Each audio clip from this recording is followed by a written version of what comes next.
Welcome everybody to our first of 3 Sunshine Week events.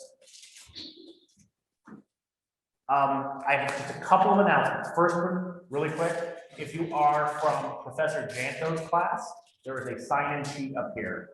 So come up at the end of the presentation and sign in. Second announcement, if you came in and you did not get a ticket, come up and see me or raise your hand. And oh, thank you, Carl, who was, yeah, just give him a hold. If you didn't get a ticket, grab a ticket. If you have questions about what the tickets are for, we're doing a raffle at the end of the week. And so there's going to be 3 different events. This is number 1. The second event is on Wednesday at the same time. We're having 2 speakers that day. We're having the head of the Virginia FOIA office and the director of privacy, transparency, and civil liberties from the NSA speaking. So that'll be a really interesting talk as well. On Friday, we're having a party, so there will be cake. So come to all 3 events, get 3 tickets. The grand prize for our raffle this time around is going to be a Kindle. So thanks to Lexus. And also we have several copies of Mr. Greenewald's book up for grabs. So let me do a quick introduction, and then I'll turn it over to John. So John Greenewald, there it is. He began researching government conspiracies at the age of 15 and wrote his first book, Beyond UFO Secrecy, at 20. Over the last 10 years, he has turned his popular website, blackvault.com, into one of the internet's premier resources for esoteric information. I don't want to spoil too much, but this database has over 400,000 declassified government documents, over 15,000 archived news articles, and over 14,000 photographs of military aircraft and UFOs. And he got this information how? From the Freedom of Information Act. And he has filed over 10,000 FOIA requests. So without further ado, I'm going to turn it over to John Greenewald. John? I appreciate that. Thank you. First off, thank you for the invitation to be here. Super excited about it. Just because I love talking about the power of the FOIA, and then in relation to one of my favorite topics, UFOs, kind of a double whammy for me. So thank you all for allowing me to do this and give you guys a little bit of a glimpse. Forgive my voice getting over a little bit of a cold, sadly. So I apologize in advance. But where I want to begin is just to kind of expand a little bit on that intro that you just heard. I did start utilizing the FOIA when I was 15. To be honest with you, had zero idea what in the world I was doing. But in short, the way I learned about it was seeing government documents on the internet on the UFO topic, which is where I started. And they said, if you doubt that these are real, you can get them as well under the Freedom of Information Act. And I thought, you know what? If it's free and I could get it too, sure. But I didn't believe these UFO documents were real. Long story short, I filed the request, not knowing what I was doing, sent it off, got the document that I read online, and thought, oh my gosh, like this is a powerful tool. I wonder what other websites might have on government documents. Went back on the internet. This was about 1996, and internet was a much different place back then. Looked for a website that had those government documents, and I found nothing. So the blackvault.com that you see today is kind of the evolution of what I was looking for as a 15-year-old kid.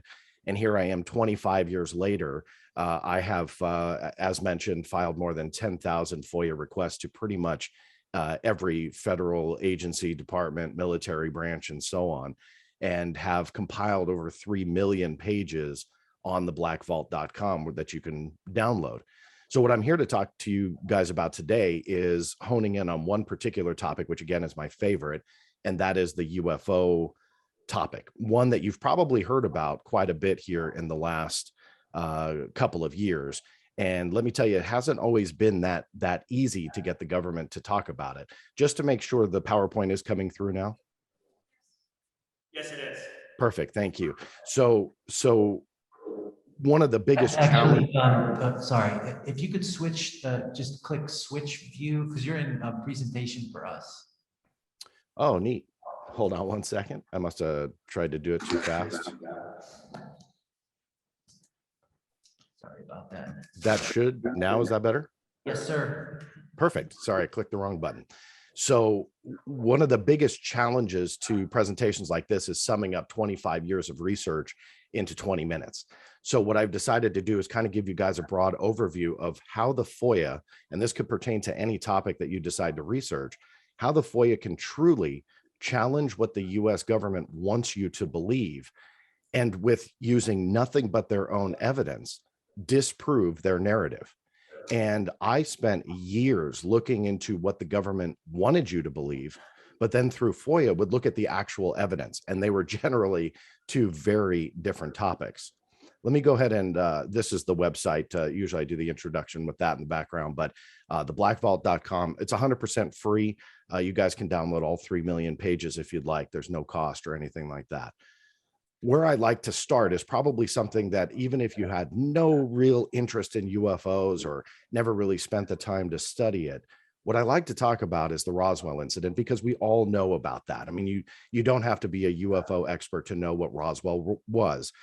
This is the 1947 event where essentially a alleged flying saucer crashed in this ranch, and it created this pretty much avalanche of news coverage in the weeks thereafter, but then ultimately being dismissed by the US government. It resurfaced decades later as a huge cover-up. And the government, yet again, was kind of cornered into dealing with this topic because it just didn't go away. So whether you believe that this is all just kind of a fictionalized scenario or something that potentially happened, regardless of where you sit, because I'll be honest with you, I don't know where I sit on it. But what I can definitively prove, again, through the use of the FOIA and just common sense, what they want you to believe is nothing close to the truth. Let me prove that.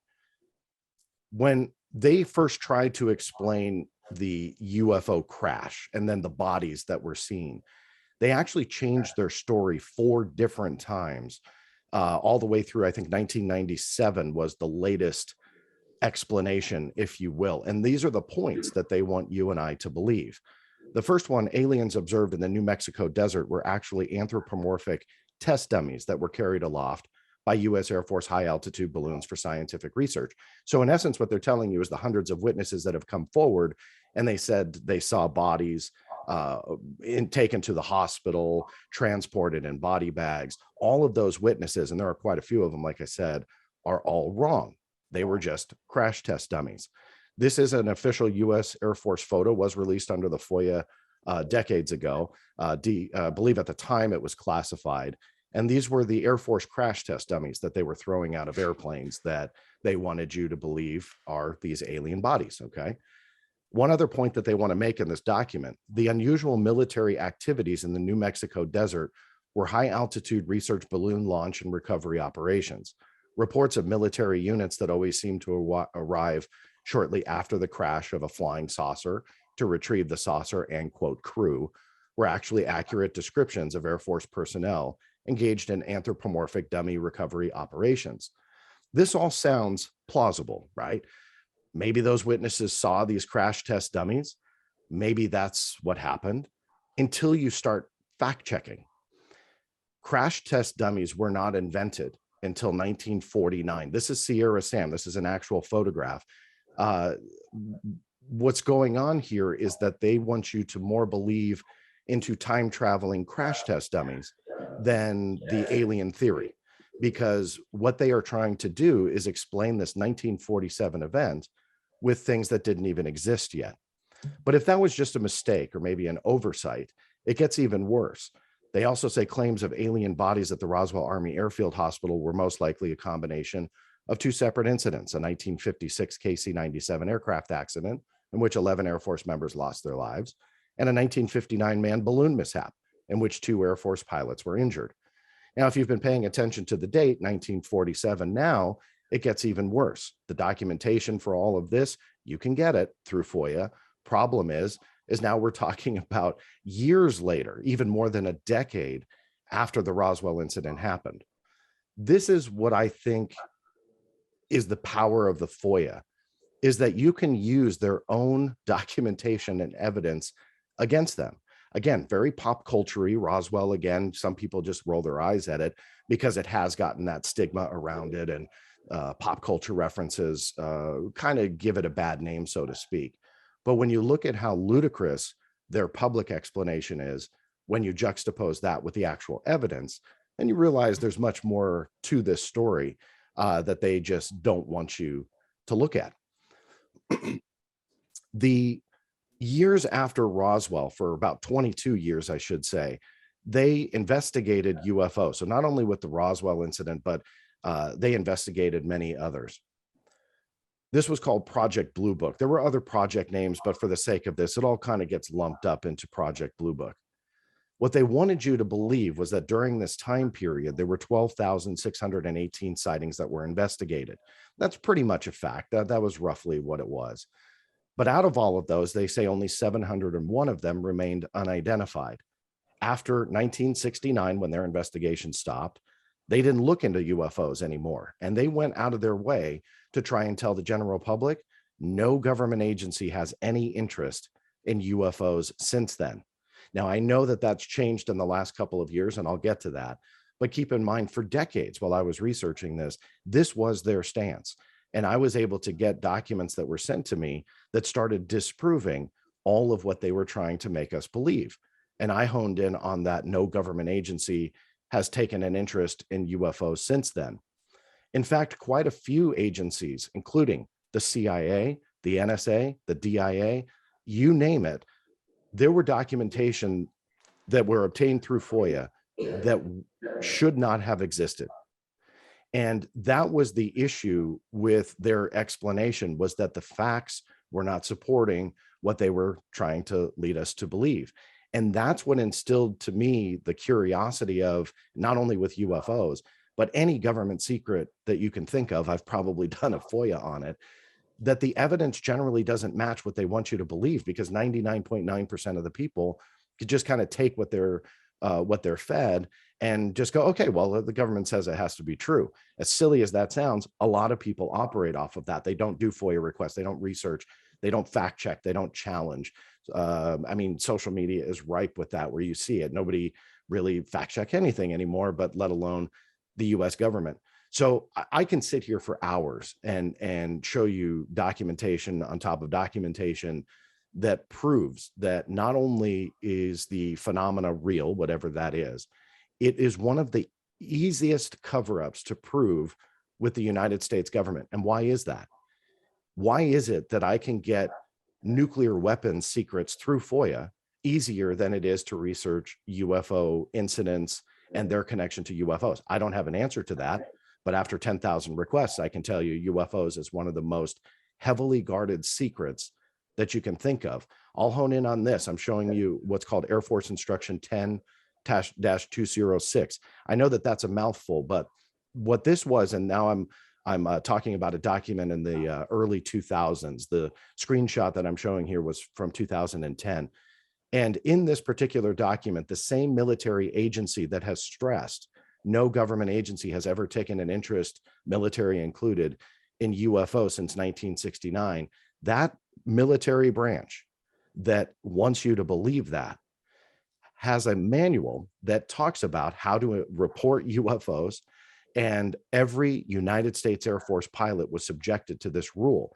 And you can see here, unidentified flying objects right there in their own documents. So again, in one breath and to the public, they're saying, we're not interested in this.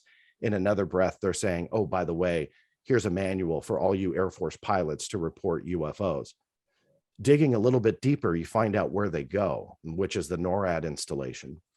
Now, I'm going to speed through this story very quickly, but I can tell you that this is very much a presentation in itself. The journey took me years to figure out kind of where everything was going and the Air Force's interest in UFOs. But to summarize the story, NORAD was the place all of these, what were called service reports, CIRVIS. Government is filled with acronyms, but it stood for Communication Instructions for Reporting Vital Intelligence Sightings. So with the FOIA, you find a lead like that and you just dig in. And so this was the culmination of numerous FOIA requests. So I went after where these UFO records were going, because that was going to blow open this cover up, because that Air Force was saying, hey, we're not interested. And in reality, look, they've got manuals on reporting them, untold number of UFO sighting reports, potentially photos and potentially videos to uncover. Learn the hard way that this is one of two places, broadly speaking, but within the federal government and military branches that are not subject to the Freedom of Information Act. This is what I was met with when I tried to get those documents. NORAD is a binational command established by Volume 33 United States Treaties, page 1277, subject to control of both Canadian and U.S. government agencies as defined in the Act, and consequently not subject to the U.S. FOIA. So how convenient that the one place that can blow this whole thing wide open is the receiving end of the UFO reports. I took it one step farther. I know we're talking about the US FOIA. Canada actually has their equivalent called the Access to Information Act. I had called them on the phone to see if a US citizen could request from the Department of National Defense in Canada. And to, again, just kind of quickly summarize the story, essentially I could, and discovered that they had hundreds of pages at their location on service reports and UFOs. And you can see on most of the documents, they all reference NORAD, which means the US part of NORAD said, oh, no, we don't take FOIA requests. But they did say, and I failed to mention this, that in good faith, whatever that means, they looked for documents responsive to my request.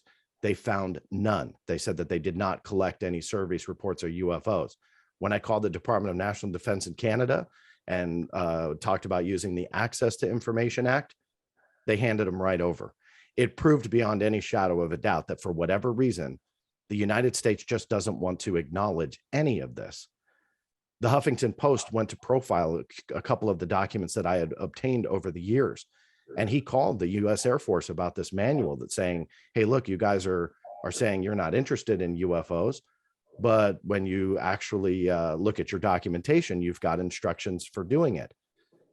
48 hours after the Huffington Post made that phone call, this is all documented and provable, 48 hours after they said they were going to highlight this document, the United States Air Force removed the entire chapter, which was chapter number 5 of the Air Force instruction, deleted the whole thing, rewrote it to make it say something about hurricanes. It was something completely unrelated to service and UFOs, and deleted it, re-uploaded the new version, contacted the Huffington Post and said, oh, well, that's all gone now. So we're there's essentially no reason to comment. What I was also able to prove through FOIA, because sure, some people may want to say it was a coincidence. Others will say it was a dated publication. The FOIA afforded me the opportunity to see every single change on this Air Force instruction through the years. Never once was UFOs ever taken out. The point being, it was an active publication. It was something that was completely modified through the years, and UFOs stayed in. Spotlight goes on it by the media, they delete the whole thing. That's a textbook cover up in my book, but it was just one more piece of the puzzle piled on top of a much bigger stack of pieces, showing that this was one of the most closely guarded secrets within the US government. But there's really no reason why. Is it national security, top secret tech? Sure, that could be part of it, but most of these documents would not exist the way that they are written.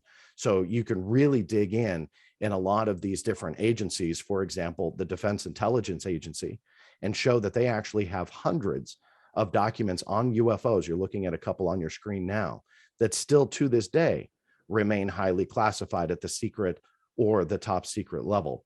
Here's a couple more for you. And in fact, what they did when they photocopied these for my request, They stopped using a black marker, and they actually took a razor blade and cut out the documents and then put them on the photo machine. And that's what you see. They're straight razor cuts, which I always found humorous. Really quick note, by the way, that when you actually go after what's called a mandatory declassification review, getting a little bit away from FOIA, but you can request a review of these highly classified documents. And essentially what's classified in 2000 may not be in 2022. So as long as 2 years have gone by, you can request this review. The Defense Intelligence Agency lost each and every one of the UFO documents that look just like this. I only showed you 4 pages. I could show you hundreds more that look exactly like that. For the sake of time, I'm not going to go into this case just because I know you wanted me to stick around 20 minutes for the intro. But the 1976 Iran incident was that 4-page document that I found when I was 15 on the internet and did not believe that it was true. As silly as this might sound, and I'll invite you all to read this 4-page document. It's not lengthy. In essence, this UFO that was seen over Tehran by multiple military pilots, it strategically shut down 2 incoming F-4 Phantom jets. It was acting like in sci-fi, and this is the silly part, but it's the best way to explain it, acted like a mothership, because per this document, a second UFO came out of we'll call the primary craft of some kind. Second UFO comes out of the side of it. A third one had come out underneath it. One landed on Earth. Another one actually shot towards the F-4 Phantom jet, which the pilot thought was a offensive maneuver of some kind.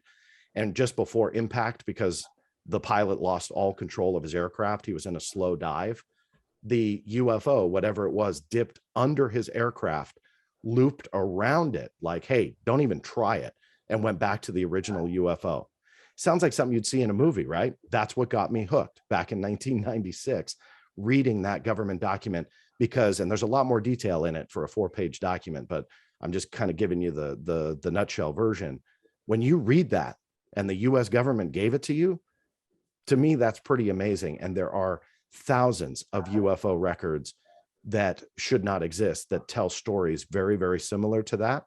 And one thing I'll add real quickly, because you saw all those redacted documents, if you can read stuff that really defies logic and shows you technology that is decades upon decades ahead of its time, what are they blacking out? Because if you can read one thing, but the other stuff is still secret or top secret, to me, that's pretty mind-blowing. FOIA also allows you to see, and I'll finish it up here for questions, but the FOIA also allows you to see other kind of ways to branch out. That 1976 Iran incident you can see here was forwarded to the National Security Agency, the Air Force, the Navy, and even here, the White House. This proves that whatever this UFO incident was, they felt the need to inform the intelligence community as a whole, but also the president himself. And this was years after the government says, hey, we already solved the mystery. There's nothing to UFOs. And yet they're still sending these UFO reports to the White House. The Defense Intelligence Agency, as you can see here, is also not alone in covering up a lot of these documents. These are from the National Security Agency. And these are from a court case that was brought in under the Freedom of Information Act to challenge the NSA withholding all of the UFO records. This was an affidavit that was submitted to the judge who was presiding over that case, classified top secret, as you can see, and it explained to the judge why the UFO information should be kept secret.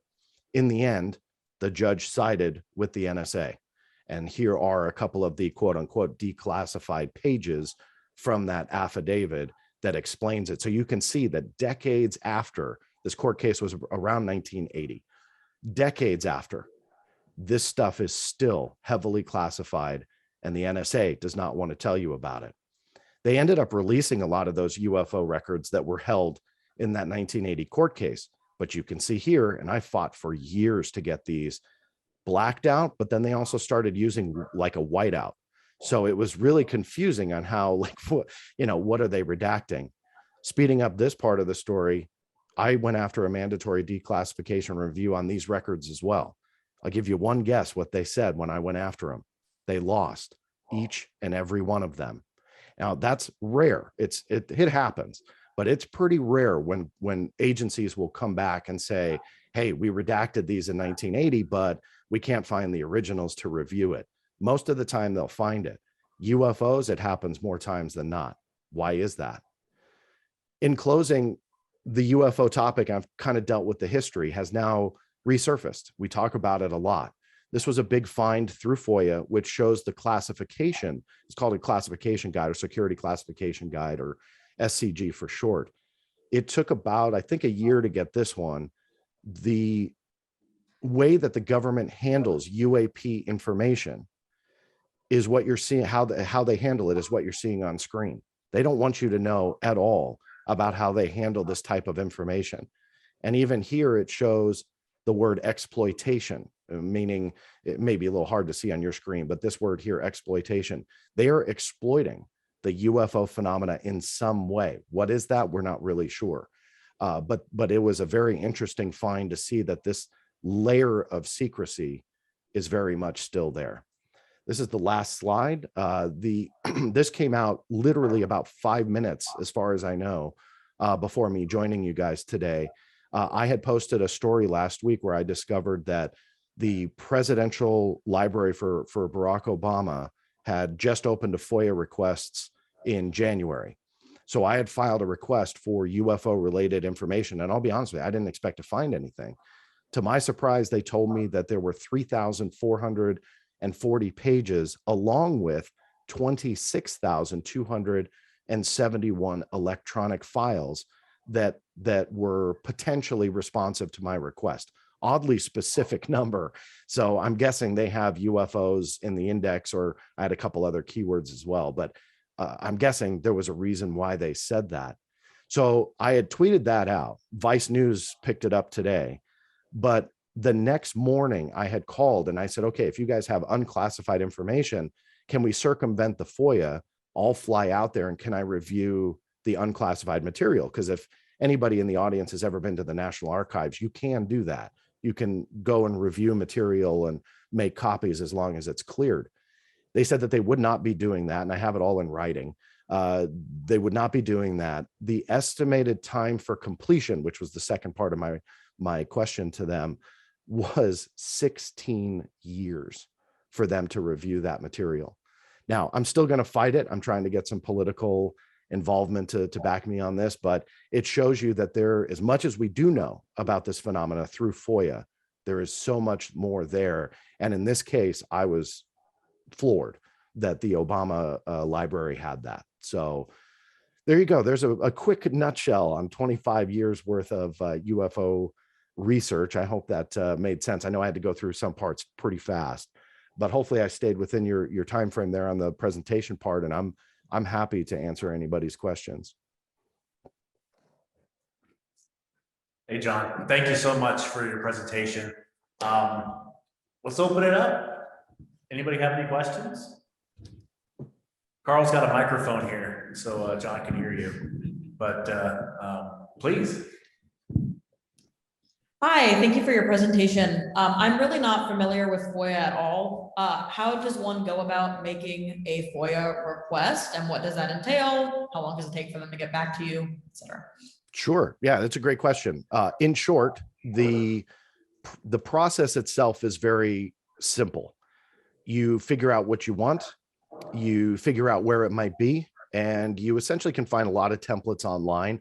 I've used my own written template for years. It's pretty much the same thing. Then request. The time it takes for them to respond is anywhere from weeks to months to years. My record is 14 and a half years waiting for a government agency to get back to me. If the Obama administration, or excuse me, the Obama library follows through with their promise that this is 16 years, that obviously will likely be my record. And I hope I'm still alive by the time some of these requests come back. They are by law supposed to respond to you within a certain time frame. I think now it's like 20 business days. Pretty rare when they actually do that. You don't get the response in final, meaning it's just an interim response. They say, we received your case and here's your case number, and we'll respond to you whenever we get to you, kind of thing. That in a nutshell is kind of the FOIA, but what comes along with it are the challenges. They have 9 exemption categories that if what you request fits into any one of those, they'll deny it or redact it. The 2 that I'll point out to you are the most commonly used in my book anyway. One is what is called exemption B1. That's all national security information. So classified information, stuff that they feel cannot be declassified, or it would be a threat to national security. That's exemption B1. Since I do a lot of requests on some pretty closely held secrets, I run into that wall a lot. You can challenge it in a way and you can appeal. The problem is there's no way as a private citizen to know what really is being classified. So how do you convince an appellate authority, hey, I think you should declassify this because of XYZ, and it's a very, very difficult line to walk, but there are avenues to challenge some of these roadblocks. The second exemption that I'll point out is kind of an obvious one. This is called exemption B6. So let's just say that you wrote a letter to the CIA and your name and address and phone number was on that letter. You can actually request stuff like that when the agencies receive documents from the outside world, or internally, if you were a government employee and your private telephone number, social security, stuff like that is on there, they redact it for privacy reasons, and that would be exemption B6. So there's a lot of obvious ones in that case, but then there's others that are really, really just tough to challenge. And I think I lied. I'll point out one more, because for those who do start utilizing FOIA, or if you have already, one roadblock that you might hit is what's called exemption B5. B5 is, in short, it's internal deliberation. But in the FOIA world, we call it exempted if you want to, because there's no way that you can really challenge a internal deliberation. How do you know what defines it? And there's been Supreme Court cases and rulings on this. And for anybody who loves stuff like this in case law, just look up exemption B5, because it really is a sometimes dry, but very fascinating look at how the government, if it doesn't fit into any other category, they can just go, let's just B5, and then they redact the whole thing. So there's a lot of political push to try and get this revamped, so people like me don't run into internal deliberations a lot. And I think that that's probably a FOIA battle that will be decades and decades out from being solved.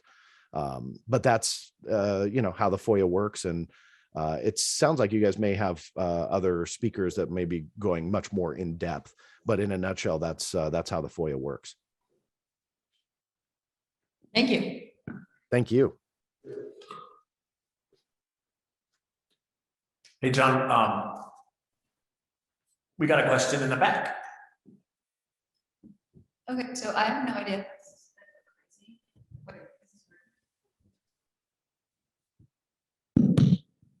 All right. Is it crazy? Have you ever come across a document that has that's talks about the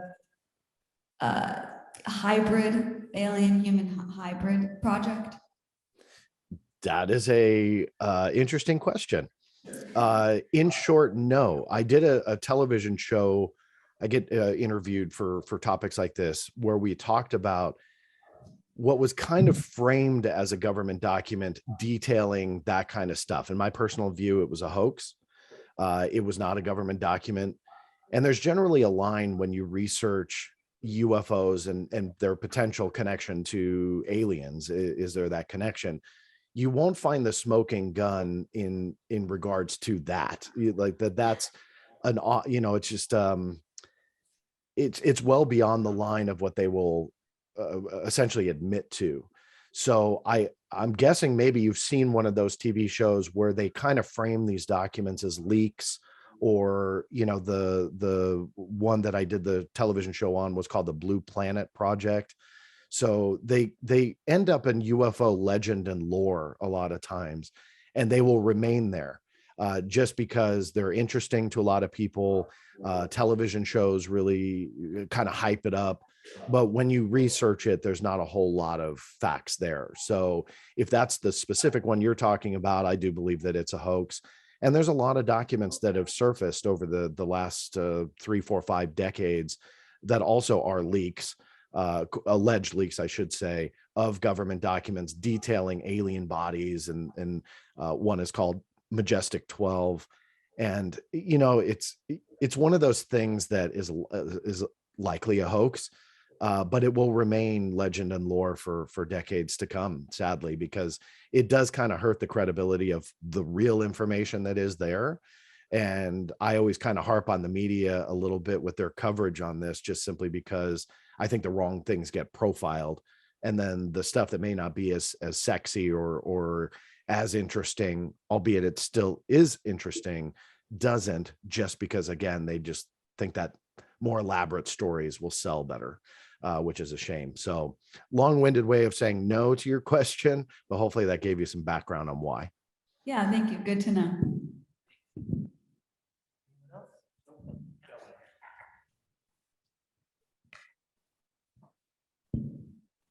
Hi, so I was wondering, what is your strategy for your keywords that you use to uncover the documents?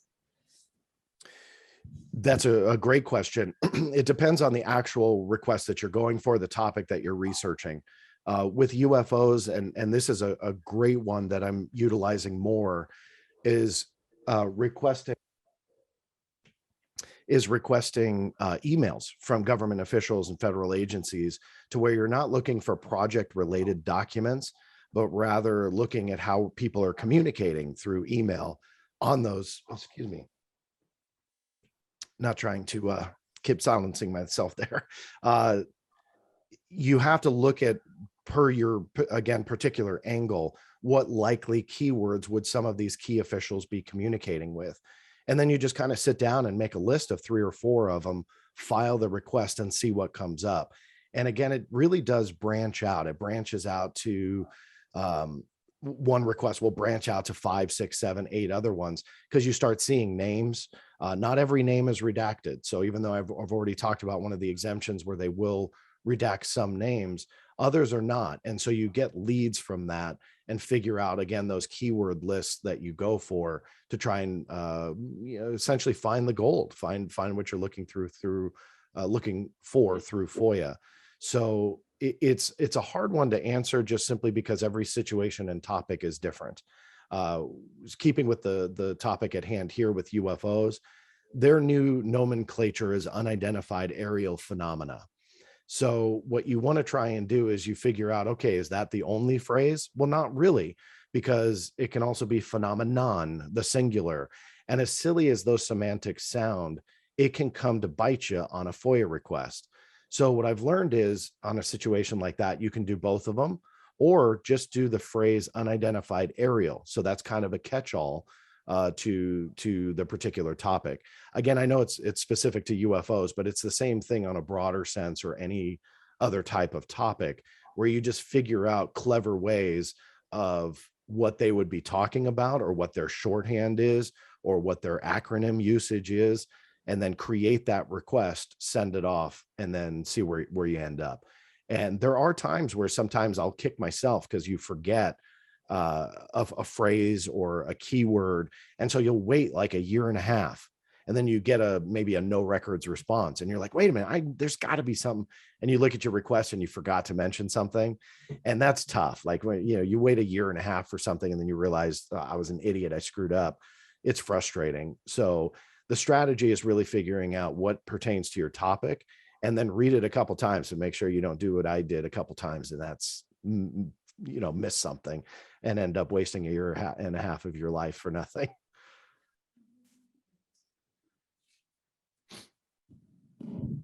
Hi, I actually visited your website and I noticed a section on ghosts and sort of even demons and things like that. I was wondering if you ever came across like a official document that talked about more like traditional paranormal activity and like existence, or research into it. Yeah. So in addition to the 3 million page archive, I have an offshoot, what's called case file section, just simply because I do a lot of television for, the paranormal side of government documents. People were submitting cases to me, like not only UFOs, but ghosts, demons, stuff like that. So that's not FOIA material, but I have, reached out and filed FOIA requests on those types of paranormal topics just to see what was there.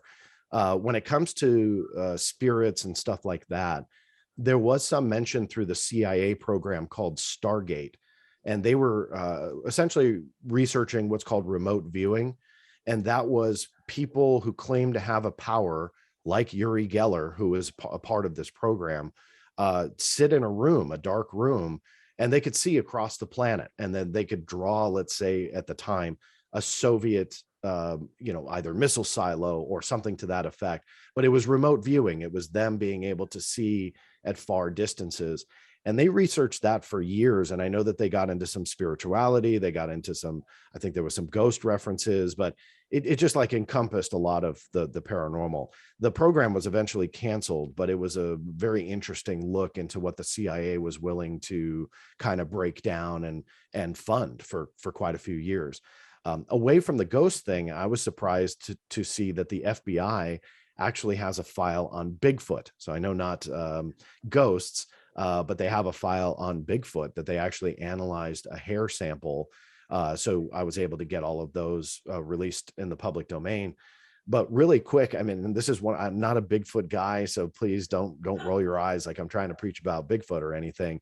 But one thing that I did find through FOIA, which was, in my opinion, pretty fascinating, was I think it was in the 1970s, there was a Washington State Atlas that was created by, I believe, the Army Corps of Engineers.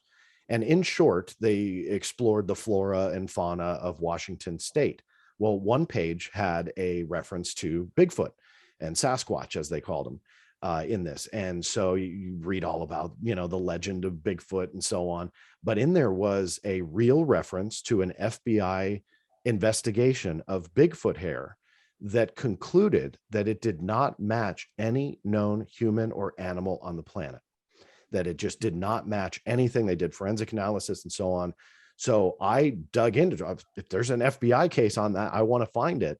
So I found all the files on Bigfoot, but that one was missing. It wasn't in there. There was no indication it was a joke. There was no indication that it was falsified information. I mean, this was the Army Corps of Engineers that was talking about the legend of Bigfoot, but then saying, hey, the FBI did this investigation. They had some details on it. So you never know what you can find through FOIA, because I was pretty shocked to see that. And then I think even more so that the files that the Army Corps of Engineers were referencing are nowhere to be found.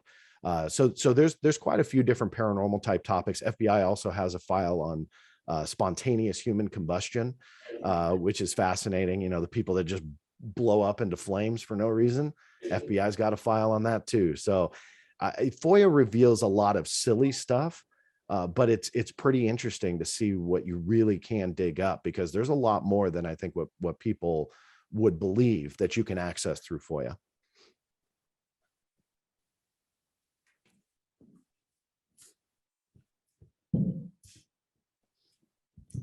What is your best guess on aliens and what they're hiding from us? That also is a great question. So when it comes to the government documents, I'll preface the answer this way. I am not 100% believer that this is a extraterrestrial phenomena. I don't know. I'm the type of person that needs to see to believe. I'm a very nuts and bolts, evidence-driven type of guy. That's just who I am, how I operate. It's why I use FOIA. It's why I go after the documents that I do, because if I say something, I want the proof. If there is an extraterrestrial connection to this, I believe the evidence strongly supports that possibility.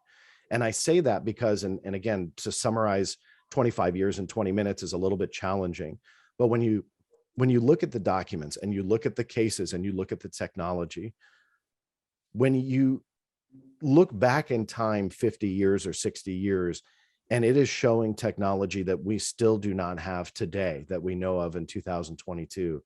When you look at that, you have to start questioning, who is this? Is it America and they still are hiding things from the 1950s and the 1960s? Sure, maybe, but it doesn't match up to a provable documented history that generally after about 40 years or so, we start learning about classified tech. B-2 stealth bomber is a prime example. But the technology being displayed in this just has no explanation right now. And you look, it's not just one or two cases, but really a pile of them. On top of that, the secrecy layers involved, there is something here that the government just does not want us to know about. So is it alien? Yeah, I mean, that's what everybody wants to know. And I'm here to say, I really don't know. But if it is, I really do reside on the fear side of this, that the US government is very prideful that they are number one in the sense of their military and their power and the strength and this and that. And I'm not trying to be patriotic here, but that is absolutely the mindset of America and the US government. If we come out, meaning the US government comes out and says, all right, we've been lying to you guys for 70 years. We know aliens are here. They crashed in Roswell. We've been communicating with them or whatever. I do believe that there is a fear of people just not being able to handle it. Maybe not this classroom. I would hope to think not me, but a lot of people out there, I think, wouldn't handle it well. And it sounds like a cop-out excuse, but I think when you look at society today and you look how we handle it, certain issues, we can't even decide on wearing masks, for the mutual benefit of mankind. We have to fight about that. So when you start adding in alien life that would absolutely rewrite the history of all of us and man and our place in the universe, I just don't think humanity as a whole is ready for it. And I think that there are national security implications for that. There is documentation within the CIA that in 1952, they convened a panel to talk about what would happen if this really was something more than just, balloons and figments of people's imaginations. And they essentially concluded they didn't conclude extraterrestrial, but what they concluded was the true threat to national security was us. It was the citizens of America, that they were creating such a hysteria about UFOs in the early 1950s that the CIA said, you guys, meaning the Air Force, have to squash this. You have to get their minds off of this, because our national security threat was we could overload the system, overload all of the resources for the US government, emergency 911 channels. They needed to calm it down.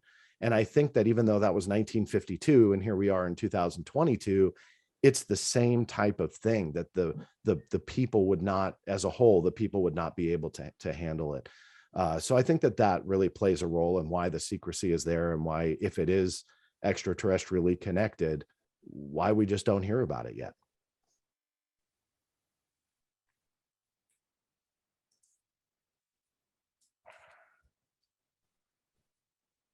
Any last questions? We might have time for one more question.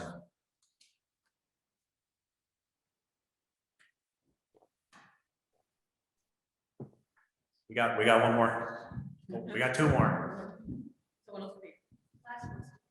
So with all this research that you have on UFO, there's also a theory that it might be just the government have this advanced technology and they are just whitewashing it by saying that it might be UFO or something else. And instead, they are the one who have this technology and they just don't want to make it public.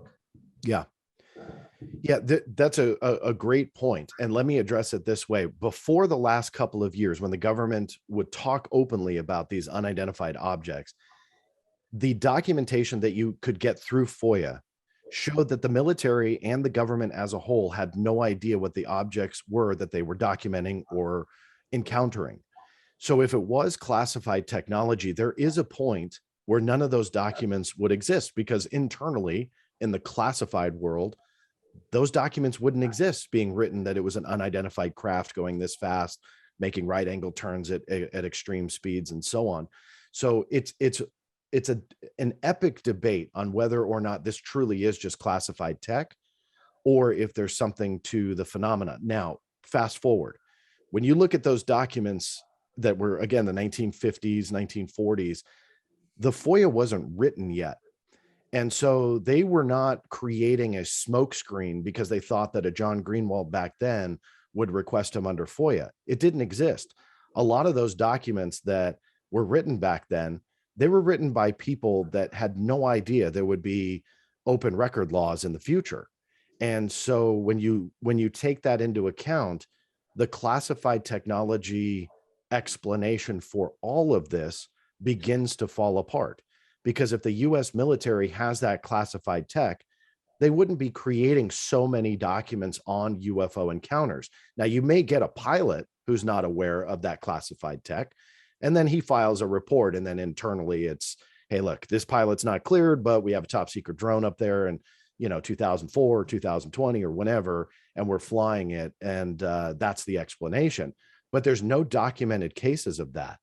And one thing I'll quickly, and interrupt me if I'm going over your time, but a very quick story to address this is the CIA attempted to have all of us believe that through the 1950s, the UFOs that were seen, and there were waves of them. You can look at the history books, especially in 1952 and over Washington, D.C., restricted airspace, over the White House, over the Capitol building. These were all well documented through the 1950s. Well, about 5 or 10 years ago, whatever it was, the CIA had created a tweet, and they tweeted out that, I'm paraphrasing, but it essentially said, if you guys all remember the sightings through the 1950s, that was us. And in essence, they were saying our classified technology, namely the U-2, was to blame for all those sightings. Well, this is one of those cases. You look at the FOIA books, right, and you see what FOIA can produce. The U-2 didn't fly until like 1954, 55. So you immediately cut out half the decade that they are trying to take credit for, because the technology wasn't even off the ground yet. On top of that, the bigger cases through the mid to late 1950s did not match up to a single flight of a U-2. And so I filed a FOIA for the internal documents on what created that tweet, thinking, hey, they must have done research, right? No.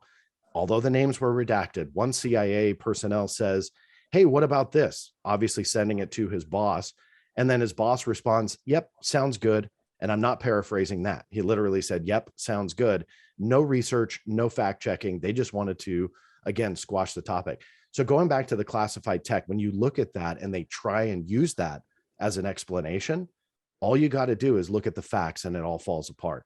So I think nowadays there's a counterintelligence value to the UAP phenomena. And I've talked a lot about this recently in the last year or two, that I truly believe now that the government realizes that 50, 60 plus years of lying is not working. They can use the small percentage of real classified tech as a smokescreen to the smaller percentage of stuff they have no idea what it is. And I do believe that documentation supports that. I hate to cut it off, and I could literally sit here all day, but no worries. And I'm sorry to keep going. I was trying to watch the clock there. I think some folks have 1 o'clock classes, but I want to extend our biggest thank you and round of applause. Thank you. So everybody, if you filled out your raffle ticket, you could just put it right here on the way out the door. Thank you, John. We really appreciate it. Thank you. I appreciate it. And I'll be in touch a little bit later on with an email or something. So thank you again. Please do. Yeah. Thank you again. I appreciate it. All right. Bye-bye now. Bye.